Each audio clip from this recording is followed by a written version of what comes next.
Good afternoon. How are you? I'm back from Baltimore, and there are a couple of things that strike me as worthy of comment. One of them is what my former member, I was her chief of staff, Zoe Lofgren, said, and I assume she wasn't just talking for herself, she was talking for the committee, when she says, oh, if we send something to justice, it's just a piece of paper, it doesn't mean anything. Well, if I call up a local magistrate and allege there's a crime and suggest they should investigate it, that's really more than that.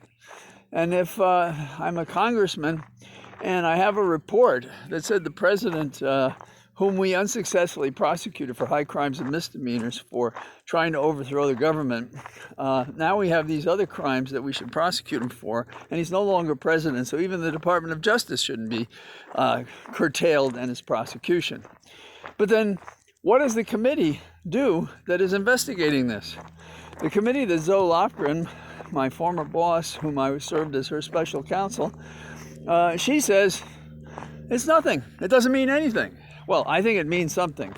First of all, why the hell are we interviewing 800 witnesses if it doesn't mean anything? Next, presuming you found something, and we've had leaks, and then you write cover letters to the witnesses explaining what they've done, we do everything but release the testimony. And by the way, we should be releasing the testimony of 800 witnesses because we can't depend on Congress to tell us and to choose best what it is reflects the wrongdoing these people have done. So, what am I saying we should do? Rather than treat it as a piece of paper that doesn't mean anything with no significance. Well, what we could do is ask the Congress to pass a resolution commending it to the Department of Justice. Or they could propose a bill and put everybody on the record saying we need a special prosecutor. Or they could lean on all of the various jurisdictions where these crimes have occurred and write to all of them and say, this was a crime, we think you should do something about it. We have a judge that said he sees crimes here. We have Zoe Lofgren saying, well, he didn't make any mistakes. So what are we waiting for? We talk about no man is above the law, and we talk about accounting like they're two different things.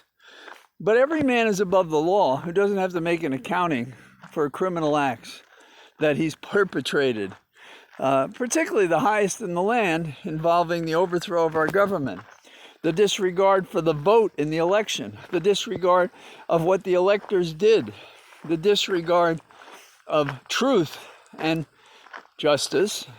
The problem here is that nobody has the gall to say, stop, this is wrong, including apparently this committee.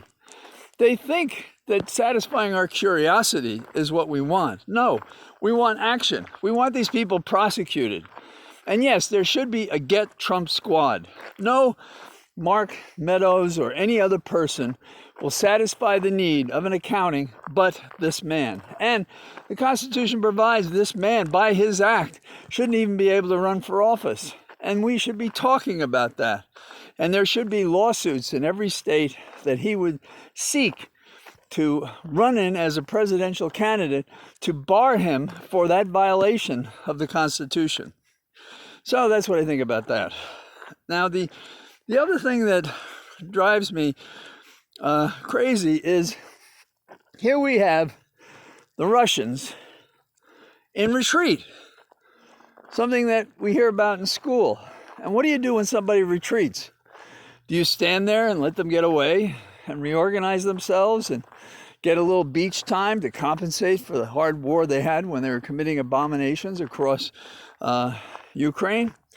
Or do you chase them across the landscape? But we're not. Apparently we're not. We even know what their plan is, where they're going, and we talk about them preparing for it like, there's nothing we can do about it. Now, I would hope, and I do believe, there must be somebody below the radar who is doing something. But that's not what we're saying. And I do not know why, when these crimes have reached a pitch that transcends normal war, and such a small, short, intense period of time, and we can't, as a nation of states, decide to run this bastard to the ground? What is that about? We sank one of their flagships. But I hear people saying, oh, well, it's not so important. Actually, it is important. And we have to emphasize the fact that the only way to reconcile what this man Putin has done, who's labeled as a war criminal by the President of the United States, who is considered to have committed genocide by many people already, including the President of the United States. We're not going to do anything about it? How is that possible?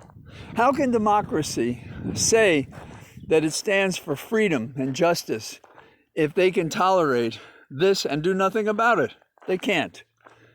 And how can you make an agreement, any agreement, with Russia, with Putin, for security for territory, for non-aggression?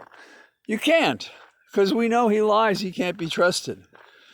So we should be acting.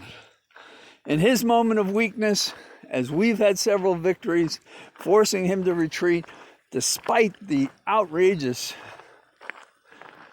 historic acts of cruelty to men, women, children, the aged, it's just astonishing.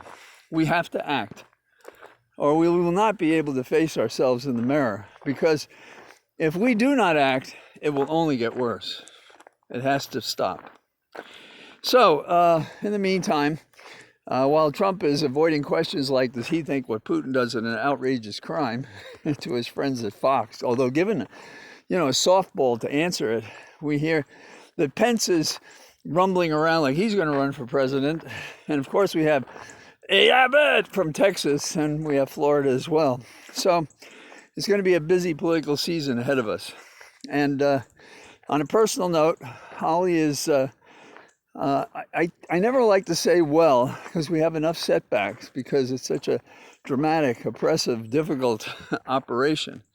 But she's walking more, still short distances, but she's out on the floor and she's standing up and brushing her teeth. They're taking the remaining tubes out. We're trying to adjust what medicine she needs.